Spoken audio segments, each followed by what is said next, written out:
In this video, we will show you how customer focus, referring to vehicle interiors, increases the efficiency. You as an operator usually want to have happy passengers, but on the other hand, you also want to make profit by selling tickets. So the usual procedure is to try to maximize the number of seats in order to transport as many passengers as possible. In general, this sounds like a good idea, but what is the effect of seat maximization? On the one hand, we have energy demand which is rising. We have a loss instead of profit. We have a decreasing punctuality. We have a lower seat availability and at the end, dissatisfied passengers. That means just a focus on profit leads to loss in efficiency. Well, it sounds strange, but it is. Why? On the one hand, there are different needs of the passengers, for example, referring to comfort, seat quality, temperature, ventilation, or also bed smells. The usability of travel time is very important, for example, for working, for relaxing, or just for killing the time. And we have carry-on luggage, which causes problems when boarding, deboarding, searching for a seat, and referring to accommodation. This presentation will focus on interiors design and on baggage handling, with the main questions: what do passengers want? How do they behave? And what are the effects on rail operations and costs? Referring luggage accommodation, there are two principles. Travelers always want to avoid lifting the luggage, especially larger items, and they want to have visual contact with the larger luggage because of security reasons. And additionally, we always need sufficient space for luggage storing. What is the effect if we disregard these requirements? Luggage will be stored on seats, in the aisle, and everywhere it causes a lot of problems. By that we have a decreasing seat occupancy rate. We have obstructions in passenger flow. By that we have a longer dwell time and decreasing comfort. Here are some basics for rack dimensioning. First of all, we need to know about the sizes. Luggage always has a volume and 3 dimensions, but most regulations just focus on the volume. This is more or less just 1 dimension. Because the question is, for example, how big is 0.15 cubic meters? It can be one medium or larger trolley, but it can also be a cube or a cylinder. So this is not very specific. And unfortunately, our luggage cannot do that. Why is this shown to you? Because this is still uses. We have a volume calculation. That means every single space is taken, for example here between the seats, multiplied in this case by the depth, and suddenly we have a huge amount of luggage accommodation. In this case we would have approximately half cubic meter for storing luggage. So in theory about 3 to 4 medium trolleys could be stored there. But practically there is space just for one medium trolley. So in reality often all volumes are added up no matter how small they are. And in fact just 1/3 to 1/4 of the calculated space is available. And when we talk about storing between the seats, then we have the problem that the space always looks like more. Also here we have to think about the 3 dimensions, especially referring to the aisle width. Even if there would be enough space for storing the items between the seats, you must be able in this case to tilt the trolley to put it inside. That means if the aisle width is just 50 or 55 centimeters, there is hardly any space for passengers to tilt their items and to put them between the seats. And if they're able, it will take a long time. Also, the efficiency of the racks is very important. So we need exact know-how of the luggage dimensions. Actually, a lot of racks are inefficient. We carry along a lot of air and many items cannot be stored because of the dimensions. And very often, just some centimeters are missing. So if we adapt, for example, the rack just a little bit, at the end we can stow much more baggage. Here three layout examples. The first layout is maximized with seats. In the second layout, we have improved luggage storage. So you can see three luggage racks. And the third layout has doors in the quarter points. That means passenger flow can be divided. And also good opportunity for storing luggage.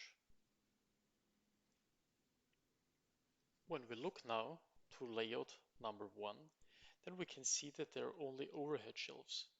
They're very unliked. That leads to the fact that luggage will be stored in the aisle or on or also before the seats. There they cause a lot of problems. And if the overhead shelf is used, then we will have a backlog after a few passengers and so a long time requirement.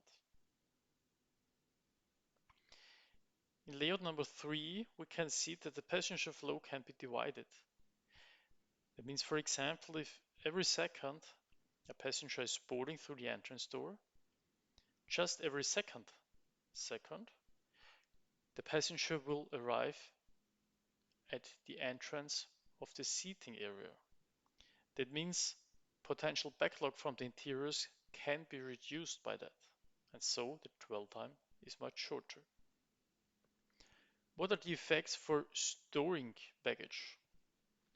In the first layout, where we have a maximum number of seats, just approximately 50% of the items can be stored.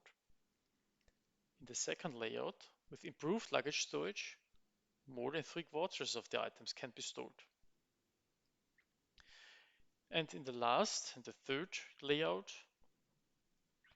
more than 80% of the items can be stored. What is the effect on the actual seat capacity? In the first layout, we would have 94 seats. In reality, just 77 can be taken. In the second case, we just have 86 seats, so the number of seats is reduced, but actually 79 seats can be taken on main travel days. And also in the last case, we have 84 seats, and also here 79 seats can be taken. That means if you reduce the number of seats in a meaningful way, many more seats are available.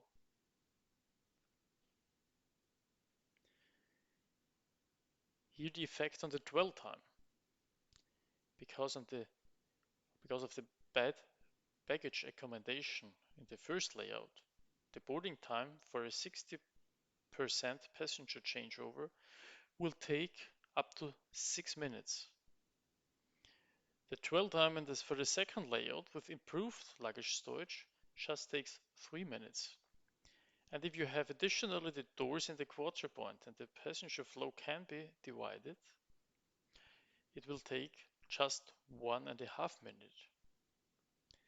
So fewer seats mean to have actually more available seats. By that you also have more comfort. A shorter dwell time, that means higher punctuality, potential for saving energy, and by that save a lot of money, and at the end you have happy passengers. So how can you save energy and money through fewer seats? There's one example, an IC train running on a 60-kilometer long route. If it runs with a velocity of 230 kilometers an hour, it will take, including the acceleration and braking phase, 18 minutes. If it runs just with 200 kilometers an hour, it will take 20 minutes. So there's a difference for the running time of about 2 minutes, and these 2 minutes can be saved in the station through adequate layouts. And on the other hand, when we look about the power required, in this case, the train with 230 kilometers an hour will need approximately 2.6 megawatt. And if it is running just with 200 kilometers an hour, the mechanical power required is just 1.8 megawatt.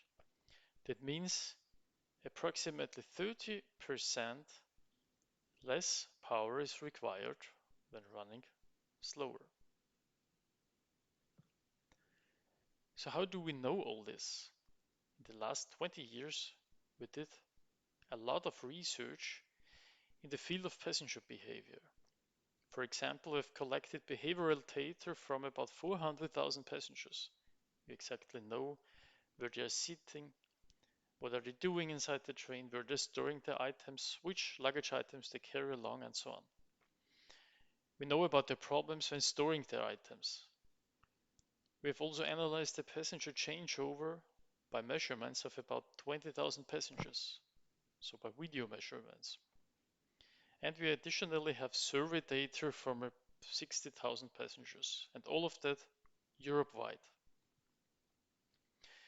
Based on this know-how, we offer the so-called Train Optimizer service, and this consists on the one hand of Train Optimizer consulting. This is a tailor-made consulting, so we support you personally, referring to all your questions. And we offer the Train Optimizer software for your own application.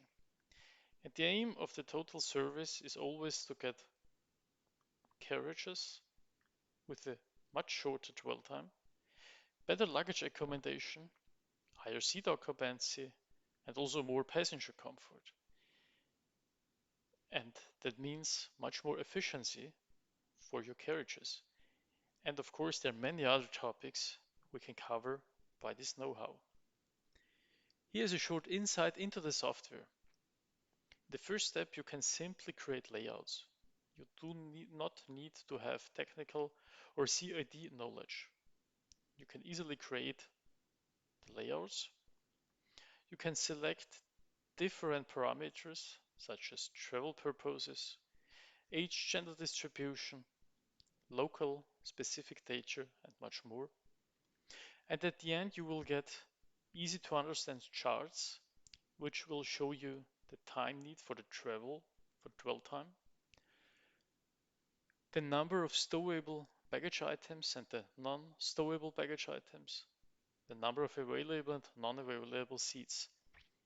By that, you can compare different layouts to each other, and so you can decide or find out which layouts are more effective and efficient. Here is an overview about our customers and the projects we deal with within the last few years. If you have any more questions, or we can show you about our service or the software, just send an email to info@trainoptimizer.com or visit our webpage www.trainoptimizer.com. Here you will also find a lot of different documents and information videos.